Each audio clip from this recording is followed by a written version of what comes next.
Thank you very much. It's good to be here, good to be out of Canberra, even though, as Rob indicated, yesterday was a pretty special day. Not just a great speech, a speech that went to important values, but also a strategic repositioning.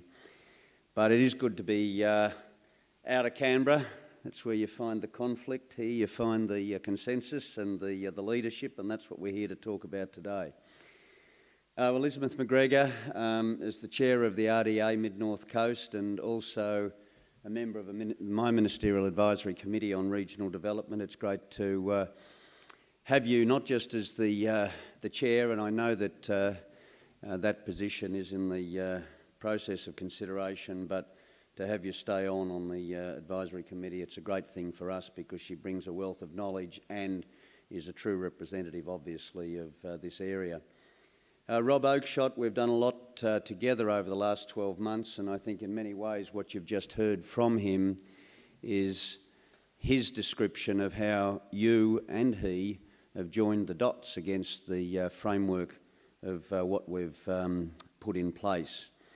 And so it is a pleasure to be back. It doesn't seem like 12 months ago. The time has gone really quickly. There's been a few issues in between, but when I spoke here last time, I talked about the outline for the agenda that we had in place. I spoke also of the importance of regional leadership, so I'm delighted with the subject matter of this conference. And I also talked about the importance of local ownership and local empowerment. We have made a big start in the course of the last 12 months, and the new agreement that was struck with the regional independents, I think, has laid a very solid foundation. The challenge, of course, is how well we build on that foundation, and if we're to build sensibly, it's a foundation that needs more than just the resource input. It needs innovative applications of it. It also means that we've got to strengthen the partnerships, and we also have to renew the energy from the regions. My engagement over the past 12 months as Minister convinces me that these ingredients do exist in so many of the regions around our country. I'm also convinced that Australia is, quite frankly, on the cusp of a new era of strength, of diversity and prosperity, and that the regions are going to be crucial to shaping that. The future of our regions is going to be determined by a whole range of factors: education and skills, where the population moves, the access to services, the livability of communities, where the international and the regional markets take us, and also capitalising on our comparative advantage, because that is our fundamental strength, but we will only capitalise the best we can on it if we are also competitive. So local leadership and innovative capacity is fundamental to this. But so too is the mindset that the mindset of the communities in our regions. We have made a massive commitment in terms of the last budget. Rob has talked about the figures, but this is the biggest single injection into regional Australia in any government, by any government for the course of the next 4 years. It is in hospitals, it is in healthcare, it is in universities, it is in schools, it's in skills, and it's in infrastructure. We also set about strengthening the role of the Regional Development Australia committees and challenged them to revisit their priorities, to take into account the new framework, the agenda that we were seeking to set, the promise of delivery in the first budget, and to embolden them to look at how much better they could utilise these new resources and think creatively about the future, this concept I keep referring to of joining the dots. All around the country, the responses that have come back from the regional development bodies contain two common themes. They're the ones that stand out. Firstly, there's the recognition by regions that they do need to diversify their economic base. They look at the regions that have undertaken the diversification. They see things like lower unemployment rates, the sort of stuff that Rob was talking about here. They see the importance of that in terms of creating greater opportunity. But the second thing that stands out, interestingly, despite the debate that has been raging in Canberra and still rages outside of it these days in certain parts, is the communities have also accepted the need to shift to a cleaner, more sustainable future. They come at it from different perspectives, whether it's for livability, whether it's for job opportunities, but practically every local government in the country, one way or the other, has set targets for greenhouse gas reduction. I mention that because what the regions have determined is the what. What they're looking for now is facilitation with the how. I also make this really important observation that I genuinely believe that the time has come for regionalism in this country. Think about the narrative and think about the challenges that this country faces as a whole, because they all suit the regions. If we are to embrace the challenge of the patchwork economy, what that means is embracing the regions, because the regions are the patches.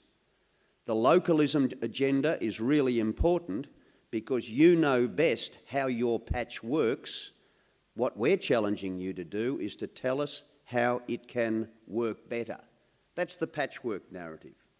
But look at the challenge too of an economy in transition, because that also means embracing the first of those points that I said were common to the regions, the need to diversify the economic base, for regions to determine how they're going to transition and to utilise the programs that facilitate it. So too is embracing the challenge of climate change, because that also means embracing the second of the region's priorities, a cleaner, more sustainable environment. But also embracing the global challenges is really important to the regions too. Think about it. What is the world calling out for at the moment? It's food security, it's water security, it's energy and resource security, and it's skills development. These are the spaces that Australia plays so well in, and given our regions are responsible for 60% of our exports, this is an agenda that also supports the regions. But if we're to do it properly, we come back to that point about collaboration and partnerships. We come back to the point about innovative thinking, new thinking. Because new thinking these days around regional development tells us that innovation and economic development more broadly are regional in their nature, not national. The 2010 OECD Innovation Strategy emphasises the need to set economic priorities at a regional level as well as at a national level, to build long-term investments and strategies around unique local capabilities. The report was more direct in the case of the United States, and it said, and I quote, "There is no national economy, but a series of regional economies that trade with each other and the rest of the world." That's true of Australia. But what's different about Australia is that we are better placed than anyone else to seize the opportunities ahead. The reason we're better placed is because of hard decisions, unpopular decisions that were taken in the 80s and 90s. Decisions to float the dollar, the decisions to cut tariffs, to open the economy, to engage free markets and local and global trading markets, to embrace wage restraint, compulsory superannuation, Medicare. Now, all of these were bold reforms in their day. They weren't always popular. In fact, all of them were opposed by different sections of the communities at different times, but they were all taken with the nation's best interests at heart, its future. Those decisions, together with our decision to early engage with Asia, laid the foundations for today's prosperity. They kept us out of recession. They made us the envy of the world. So, the message from that is if we are to continue to stay ahead of the game, we do have to continue the path of bold reforms, because our comparative advantage, our resource and our agricultural base is no longer enough in itself. To stay ahead, we've also got to become competitive. And that's why, apart from the last budget, all of our budgets have invested in the things that drive productivity and competitiveness. It's why we have set the task of lifting the retention rates in school, of creating new pathways, new clever pathways by which people can keep their options open and attain qualifications, because we know on all the evidence, if you can raise educational entertainment, be it through secondary school, diplomas, degrees, postgraduate degrees, if you lift your retention rates, you lift your productivity. And it's no coincidence that the last time we succeeded in raising those retention rates, in the 80s and 90s, that's when the nation's productivity lifted. That's when we led the world in terms of productivity improvement. And that's why, as a government, we are investing in those sorts of things. We, of course, are also investing heavily in physical infrastructure, because that was the capacity restraint that held Australia back when the resources boom first commenced. It's why we've invested in innovation and science and research. And most importantly, it's why we've invested in one of the most important pieces of infrastructure of a lot, the national broadband network, to connect the nation, not just with each other, but to make access and availability to markets and opportunities and information with the rest of the world. Infrastructure spend, some $6 billion of it around the country. It'll also be invested in lifting the nation's superannuation, national savings. And if you don't think that's important, look at the problems that Europe is going to have in terms of accessing bank finance in the years to come. We are very well positioned because of what's already been done through compulsory superannuation, and we intend to build upon it. Now, these are policies that have drawn strong opposition, but both have been pursued because we believe that in the challenges that they present, there is opportunity for us to secure the future. One of the great opportunities for the regions is growing Australia's food bowl.